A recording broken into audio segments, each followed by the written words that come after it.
होता है, जैसे ईश्वर के लिए हमें मूर्ति की आवश्यकता नहीं होती है। ईश्वर तो जहाँ आँख बंद करके देखेंगे वहाँ उपस्थित है हर जीव में, जैसा कि गुरुजी समझाते हैं, हमें सिखाते हैं।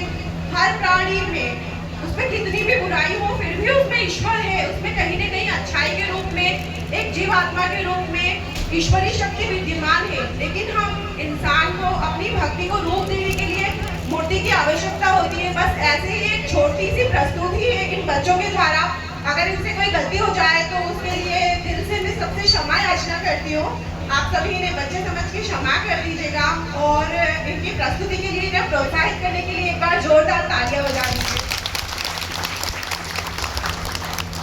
तो एक समय की बात है, बहुत पुरानी, एक गांव में बहुत तेज बाढ़ आती है। वो बाढ़ इतनी ज्यादा तेज होती है तो वहां पे तभी एक गुरु के पास में शिष्य बैठे होते हैं। वो दादाजी के स्वरूप मान सकते हैं आप उन गुरु जी को। तो वो शिष्य से बोलते हैं कि बेटा बहुत तेज बाढ़ आ रही है, आप मेरा हाथ पकड़िए, मैं आपको नदी से पार करवा देता हूँ। लेकिन शिष्य मना करता है, शिष्य उनके हाथ नहीं पकड़ते हैं। इस पर गुरु उनसे बार बार बोलते हैं, शिष्य चलो मेरा हाथ पकड़ो, चलो पकड़ो। जैसे कि हमारी गलतियों में हमारे गुरुजी हमें सिखाते हैं, समझाते हैं। गुरु उन्हें लाख बार समझाते हैं, लेकिन शिष्य टस से मस नहीं होते, वो मानने को तैयार ही नहीं होते। इस पर गुरु ही अपनी इच्छा से उनका हाथ पकड़कर उन्हें उस नदी से पार लगा देते हैं। बोलिए जय श्री दादाजी भगवान। फिर जब नदी के पार जाते हैं तो गुरुजी पूछते हैं अपने शिष्य से, तुमने मेरा हाथ क्यों नहीं पकड़ा? मैंने तुमसे कितनी बार बोला, बार बार बोला, तुमने एक बार भी अपनी गुरु आज्ञा का पालन नहीं किया। इस पर शिष्य बड़ी ही विनम्रता से बोलते हैं, गुरु मैं इतना सक्षम नहीं हूँ, मुझ में इतना सामर्थ्य नहीं है, मैं बहुत कमजोर हूँ। मैं इस संसार में जो भव सागर है, जो समुद्र है, वो पार नहीं कर सकता। ये संसार रूपी भव सागर से मुझे आप ही पार लगा सकते हैं। इसलिए गुरुजी ये हाथ सदैव आपके आगे रहेगा, आप इसे थामिए और मुझे भव सागर से पार लगाइए। बोलिए जय श्री दादाजी भगवान।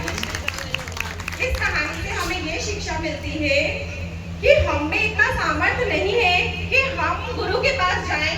कुछ हमारे कर्म होते हैं पिछले जन्म के, उनके सौभाग्य स्वरूप हमें गुरु प्राप्त होते हैं और गुरु की ही इच्छा होती है, तभी हम उनके शिष्य बन पाते हैं। इसका जीता जागता स्वरूप हम हैं, क्योंकि 2 महीने पहले तक हम दरबार भटक रहे थे, हम नहीं जानते थे कि हम किसका हाथ पकड़े, क्या करें। लेकिन जो राममानस यज्ञ हुआ था मिनाल में, उसके फलस्वरूप हमें सौभाग्य मिला कि हम परम पूज्य दादाजी के और गुरुजी के शरण में आ पाए और हमारे जीवन का उद्धार हो रहा है और आगे भी कंटिन्यू होता रहेगा।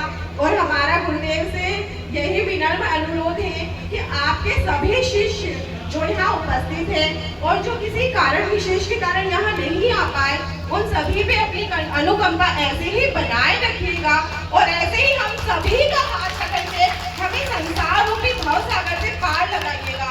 क्योंकि गुरु हम आपके सामने वो लोहा है जिसमें हवा धूल मतलब बोलते छल कपट और भी न जाने कितनी जंग लगी हुई है। तो हम वो जंग लगा लोहा है, लेकिन आप पारस हैं, आप छूइए और हम सभी को सोना बनाइए। यही प्रार्थना है गुरुदेव आपसे। अंत में इतना ही कहना चाहूंगी, गुरु